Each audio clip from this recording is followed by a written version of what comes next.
First, our top story, though, tonight at 6. Our Matt Stevens has been down in New York City for the last 24 hours or so, braving the elements for you as the rain and wind pummel New York City. And Matt joins us live with the latest from Battery Park in New York City. And Matt, we know high tide is starting to build in, so when do we expect that? I just tuned you guys right back in time to pick up the last part of that. We know high tide is just on the way. A very good evening to both you, Matt and Megan, once again.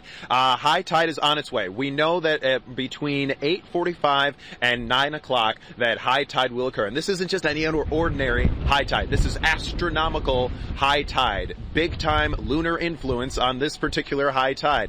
In conjunction with that, of course, the storm surge from Sandy itself. So we have been here in Lower Manhattan. We're at Battery Park City. We have been noticing as these wind gusts, right now we just had a wind gust over 32 miles an hour, gusting up to 33, 34, just up to the level of the barricade right here. I'm going to bit, and you can see the water, it's right up here, and every now and then a little bit spills over, and we've still got a little ways to go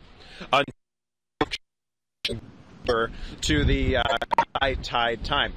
Now, of course, just want to give you a quick recap of how today went. We got out here earlier today. We've seen various parts of Battery Park City shut down due to excessive water moving in, due to dangerous wave action. And like we mentioned, we know that we have more water that is going to be moving up here. We're going to be monitoring the situation very closely for you. The winds are picking up, of course, at the same time. But for now, let's bring it back upstate and focus on the local weather game with Chief Meteorologist Wayne Mahar. Wayne. All right then, Matt, doing a fantastic job down there in the heart of the storm down there in New York City with record-breaking storm surge and water levels, as you talked about. As far as back here in the immediate central New York area, I'm not too concerned about the amounts of rain we're going to get, but as we've been saying, it's going to be windy enough that we're going to have many power outages during the overnight hours tonight, and there'll be some damage from the wind, especially on the south shore of Lake Ontario. Okay, let's start out with a look at what's going on then.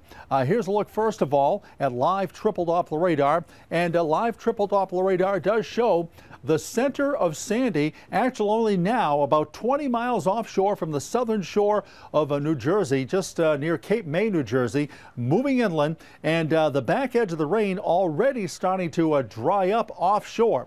What's going to happen with it? Well, we're going to find that the Sandy remnants are going to work up over Pennsylvania and eventually up over us. Here's some of the current wind gusts in the past hour. 33 miles an hour in Hancock. Wind gusts here at the station, we've seen about 45 miles an hour. Better than 60-mile-an-hour wind gust down in New York City and a 60-mile-an-hour wind gust in Boston. High wind warnings are up for the overnight hours tonight on into tomorrow. And once again, we're talking about the strongest winds here in central New York, generally in a 12-hour period, 8 o'clock tonight till 8 o'clock tomorrow morning. Some of the hilltops and lakeshore, 70 to 75-mile-an-hour wind gusts, 55 to 65-mile-an-hour wind gust at ground level. Yes, some power outages during the overnight tonight. Of course, if you want to keep track of all the weather, you want triple Doppler radar, interactive Doppler radar, well, you want our mobile app. Go to cnycentral.com to check that out. And I'll be back, the full forecast, lots more Sandy details coming up in a few minutes.